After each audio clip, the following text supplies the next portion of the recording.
Welcome back. Renukaswamy ಕೊಲೆ ಪ್ರಕರಣದ ಪ್ರಮುಖ ಆರೋಪಿ ನಟ ದರ್ಶನ್ ಜಾಮೀನು ರದ್ದುಪಡಿಸಬೇಕು ಎಂಬ ಅರ್ಜಿ ಇವತ್ತು ಸುಪ್ರೀಂ ಕೋರ್ಟ್ನಲ್ಲಿ ಕರ್ನಾಟಕ ಸರ್ಕಾರದ ಅರ್ಜಿ ವಿಚಾರಣೆ ನಡೆಯುತ್ತೆ.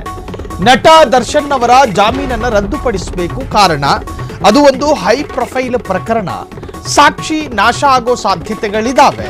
ನ್ಯಾಯಮೂರ್ತಿ ಜೆ.ಬಿ. ಪರ್ದಿವಾಲಾ, ನ್ಯಾಯಮೂರ್ತಿ ಆರ್ ಮಹದೇವನ್ ಪೀಠದಲ್ಲಿ ವಿಚಾರಣೆ ನಡೆಯುತ್ತೆ. ನಟ ದರ್ಶನ್ ಪರ ಹಾಜರಾಗಲಿರುವಂತಹ ಹಿರಿಯ ವಕೀಲ ಅಭಿಷೇಕ್ ಮನು ಸಿಂಘ್ವಿ, ಕರ್ನಾಟಕ ಸರ್ಕಾರದ ಪರ ಹಿರಿಯ ವಕೀಲ ಸಿದ್ಧಾರ್ಥ್ ಲೂತ್ರಾ ಹಾಜರಾಗ್ತಾರೆ. ಡಿಸೆಂಬರ್ 13ರಂದು ನಟ ದರ್ಶನ್ಗೆ ಜಾಮೀನು ಮಂಜೂರು ಮಾಡಿದ್ದ ಹೈಕೋರ್ಟ್ ಜನವರಿಯಲ್ಲಿ ನಡೆದಿದ್ದ ವಿಚಾರಣೆಯ ವೇಳೆ ಜಾಮೀನಿಗೆ ತಡೆ ನೀಡಲು ಒಪ್ಪದ ಸುಪ್ರೀಂ ಕೋರ್ಟ್. ಡವಿಲ್ ಸಿನಿಮಾದ ಶೂಟಿಂಗ್ ಆಗಿ ವಿದೇಶಕ್ಕೆ ಹೋಗಲು ಅನುಮತಿ ಪಡೆದಿರುವಂತಹ ದರ್ಶನ್ ಜುಲೈ 10ರಿಂದ ಜುಲೈ 30ರವರೆಗೆ ವಿದೇಶಕ್ಕೆ ಹೋಗಲು ಬೆಂಗಳೂರಿನ ಕೋರ್ಟ್ ಅನುಮತಿಸಿದೆ. ಅದರಂತೆ ಅವರು ಹೋಗಿದ್ದಾರೆ. ಕಳೆದ ವಿಚಾರಣೆಗಳ ವೇಳೆ ಹಲವು ಪ್ರಶ್ನೆಗಳನ್ನು ಕೇಳಿದ್ದ ಸುಪ್ರೀಂ ಕೋರ್ಟ್, ರೇಣುಕಾಸ್ವಾಮಿ ಕೊಲೆ ಪ್ರಕರಣದಲ್ಲಿ ದರ್ಶನ್ ಪಾತ್ರ ಏನು, ಈ ಕೃತ್ಯದಲ್ಲಿ ಪವಿತ್ರ ಗೌಡಾಳ ಪಾತ್ರ ಏನಿದೆ, ಪವಿತ್ರ ಗೌಡ ನಟ ದರ್ಶನ್ ಪತ್ನಿಯೇ ಎಂದು ಪ್ರಶ್ನಿಸಿದ್ದ ಸುಪ್ರೀಂ ಕೋರ್ಟ್, ರೇಣುಕಾಸ್ವಾಮಿ ಕೊಲೆಗೂ ದರ್ಶನ್ಗೂ ಪವಿತ್ರ ಗೌಡಗೂ ಏನು ಸಂಬಂಧ,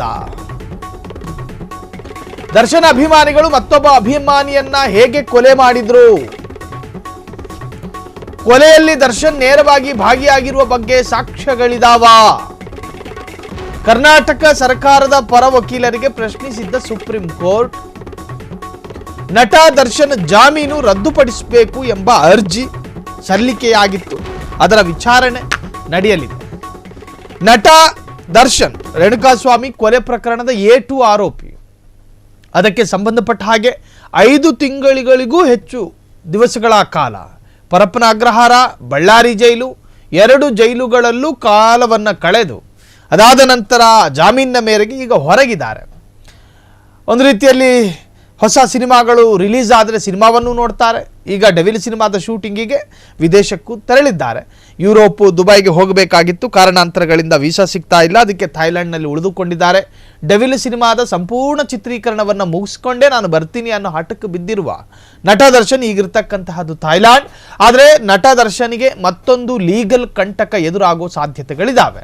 ಸರ್ಕಾರಿ ವಕೀಲರಾಗಿರ್ತಕ್ಕಂತಹ ಲೂತ್ರಾ ಜೊತೆಗೆ ದರ್ಶನ್ ಪರ ವಕೀಲರು ಈ ಒಂದು ವಿಚಾರಣೆ ನಡೆಯುವಂತಹ ಸಂದರ್ಭದಲ್ಲಿ 2 ವಕೀಲರು ಕೂಡ ಹಾಜರಿರ್ತಾರೆ.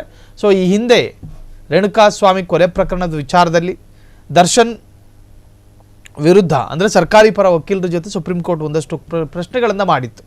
ಪವಿತ್ರ ಗೌಡ ದರ್ಶನ್ ಅವರ ಪತ್ನಿನಾ, ಪವಿತ್ರ ಗೌಡಾಳಿಗೂ ದರ್ಶನ್ಗೂ ಈ ಕೊಲೆಗೂ ಏನು ಸಂಬಂಧ, ಕೊಲೆಗೂ ದರ್ಶನ್ನ ಪಾತ್ರ ಎಷ್ಟರ ಮಟ್ಟಿಗಿತ್ತು, ಪವಿತ್ರ ಗೌಡಳ ಪಾತ್ರ ಎಷ್ಟರ ಮಟ್ಟಿಗಿತ್ತು, ಕೊಲೆ ಆದಾಗ ದರ್ಶನ್ ಎಲ್ಲಿದ್ರು, ಪವಿತ್ರ ಎಲ್ಲಿದ್ರು. ಸೊ ಹೀಗೆ ಸಾಕಷ್ಟು ಸೂಕ್ಷ್ಮ ಪ್ರಶ್ನೆಗಳನ್ನು ಎಲ್ಲವನ್ನು ಕೂಡ ಕೇಳಲಾಗಿತ್ತು. ಸೊ ಆ ಪ್ರಶ್ನೆಗಳ ಆಧಾರದಲ್ಲಿ ಒಂದಷ್ಟು ವಿಚಾರಣೆ ಕೂಡ ಇವತ್ತು ನಡೆಯಲಿದೆ ಎಂದು ಹೇಳಲಾಗ್ತಾ ಇದೆ.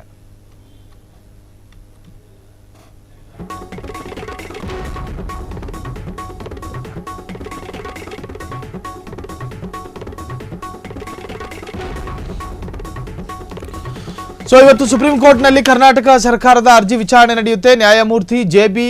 ಪರ್ದಿವಾಲಾ, ನ್ಯಾಯಮೂರ್ತಿ ಆರ್ ಮಹದೇವನ್ ಪೀಠದಲ್ಲಿ ವಿಚಾರಣೆ ನಡೆಯುತ್ತೆ. ನಟ ದರ್ಶನ್ ಪರ ಹಾಜರಾಗಲಿರುವಂತಹ ಹಿರಿಯ ವಕೀಲ ಅಭಿಷೇಕ್ ಮನು ಸಿಂಘ್ವಿ, ಸೊ ಕರ್ನಾಟಕ ಸರ್ಕಾರದ ಪರ ಹಿರಿಯ ವಕೀಲ ಸಿದ್ಧಾರ್ಥ್ ಲೂತ್ರಾ ಹಾಜರಾಗ್ತಾರೆ. ಡಿಸೆಂಬರ್ 13ರಂದು ನಟ ದರ್ಶನ್ಗೆ ಜಾಮೀನು ಮಂಜೂರು ಮಾಡಿದ ಹೈಕೋರ್ಟ್.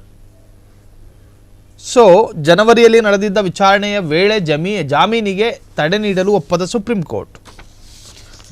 ಜಾಮೀನಿಗೆ ಒಪ್ಪಿಗೆ ಕೊಟ್ಟಿರಲಿಲ್ಲ. ಡೆವಿಲ್ ಸಿನಿಮಾದ ಶೂಟಿಂಗ್ ಆಗಿ ವಿದೇಶಕ್ಕೆ ಹೋಗಲು ಅನುಮತಿಯೂ ಕೂಡ ಕೇಳಿದ್ರು, ಅದರಂತೆ ಸಿಕ್ಕಿತ್ತು. ಜುಲೈ 10ರಿಂದ ಜುಲೈ 30ರವರೆಗೆ ವಿದೇಶಕ್ಕೆ ಹೋಗಲು ಬೆಂಗಳೂರಿನ ಕೋರ್ಟ್ ಅನುಮತಿಯನ್ನು ಕೊಟ್ಟಿತ್ತು. ಕಳೆದ ವಿಚಾರಣೆಗಳ ವೇಳೆ ಹಲವು ಪ್ರಶ್ನೆಗಳನ್ನು ಕೇಳಿದ್ದ ಸುಪ್ರೀಂ ಕೋರ್ಟ್, ರೇಣುಕಾಸ್ವಾಮಿ ಕೊಲೆ ಪ್ರಕರಣದಲ್ಲಿ ದರ್ಶನ್ ಪಾತ್ರ ಏನು, ಸೊ ಹೀಗೆ ಅನೇಕ ಸೂಕ್ಷ್ಮ ಪ್ರಶ್ನೆಗಳನ್ನೆಲ್ಲವನ್ನು ಕೂಡ ಕೇಳಲಾಗಿತ್ತು. ಈ ಕೃತ್ಯದಲ್ಲಿ ಪವಿತ್ರ ಗೌಡ ಪಾತ್ರ ಏನಿದೆ, ಪವಿತ್ರ ಗೌಡ ನಟ ದರ್ಶನ್ ಪತ್ನಿಯೇ ಎಂದು ಪ್ರಶ್ನಿಸಿದ್ದ ಸುಪ್ರೀಂ ಕೋರ್ಟ್. ಹೀಗೆ ಅನೇಕ ಪ್ರಶ್ನೆಗಳನ್ನು ಕೇಳಲಾಗಿತ್ತು ರೇಣುಕಾಸ್ವಾಮಿ ಕೊಲೆ ಪ್ರಕರಣಕ್ಕೆ ಸಂಬಂಧಪಟ್ಟ ಹಾಗೆ. ಕ್ಷಣ ಕ್ಷಣದ ಸುದ್ದಿಗಳಿಗಾಗಿ ಫ್ರೀಡಂ ಟಿವಿ ಸಬ್ಸ್ಕ್ರೈಬ್ ಮಾಡಿ, ಲೈಕ್ ಮಾಡಿ ಹಾಗೂ ಫಾಲೋ ಮಾಡಿ. ಹೊಸ ಸುದ್ದಿಗಳ ನೋಟಿಫಿಕೇಶನ್ಗಾಗಿ ಬೆಲ್ ಐಕಾನ್ ಮೇಲೆ ಕ್ಲಿಕ್ ಮಾಡಿ.